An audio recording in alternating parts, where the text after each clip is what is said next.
కష్టపడి వచ్చిన ప్రతి అడుగు తీపిగానే ఉంటుంది. Hello guys, welcome back to high love diaries. అయితే మా అమ్మమ్మ నేను చేస్తున్న క్రాబ్స్ కర్రీ చూసి ఒక కథ చెప్పింది. ఇదిగో ఈ పీత కథ చెప్తా వింటావా అన్నది. మనం అవుతామా, గూగుల్ కన్నా నీ స్టోరీసే బెటర్, స్టార్ట్ చేయని చెప్పా. పూర్వం ఒక ఊర్లో ఒక పీత ఉండేది.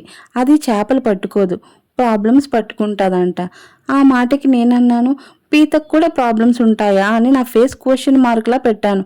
అప్పుడు అమ్మమ్మ, ఉంది, అది ప్రతిసారి వెనక్కి నడుస్తుంది కదా, అందుకే ఫ్యూచర్కి వెళ్ళలేదు. ఒకరోజు ఆ పీత ఇలా అనుకుంది, నేను కూడా స్ట్రైట్గా నడుస్తా అని గట్టం మీద ముందుకు అడిగేసింది. అప్పుడు మనం అవుతామా, ఏమైంది ఏమైందని అలా అడుగుతూనే ఉన్నాను. అప్పుడు అమ్మమ్మ, గట్టం జారిపోయి నీళ్ళల్లో పడిపోయింది. సో ఇందులో నీతేంటి తెలుసుకున్నావని అడిగింది. ఏమో నాకు తెలీదు, నువ్వే చెప్పు అన్నాను. సరే విను అని చెప్పింది. నీకు నచ్చిన దారిలో నువ్వు నడు, లోకం చూపిన దారిలో అయితే మునిగితే ఎవ్వరూ లేపరు. సరే ఇప్పుడు ఇదంతా నాకెందుకు చెప్పావు ఈ స్టోరీ అంతా అంటే, అయితే నేను ఒకసారి చెప్పాను, యూట్యూబ్ స్టార్ట్ చేశాను, ఎవరు రావట్లేదు, మన వాళ్ళే ఉన్నారు అంతా అని. అమ్మమ్మ అయితే అప్పుడు అన్నది, ఈ కథ నువ్వు నాకు అప్పుడు చెప్పావు కదా, అందుకే నీకు ఇప్పుడు ఈ కర్రీ చేసినప్పుడు నాకు గుర్తొచ్చింది, నీకు చెప్పాను, వెనక్కి వెళ్దామన్నా లైఫ్ ముందుకే తెస్తుంది. టేస్ట్ అయిన తర్వాతే తెలుస్తుంది ఏదైనా సరే.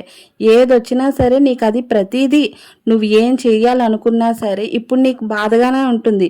ఒక్కసారి సక్సెస్ అయిన తర్వాత ఆ బాధ అంతా తీపిగా మారుతుంది.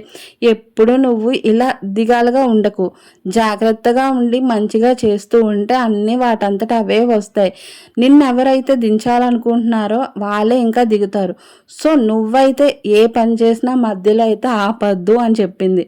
ఈ స్టోరీ అంతా ఇందుకు చెప్పావా నువ్వు నాకు అని అడిగా. అవును అన్నది. ఓకే, ఈ స్టోరీ మీకు నచ్చిందా? నచ్చితే కామెంట్ సెక్షన్లో కామెంట్ చేసేయండి.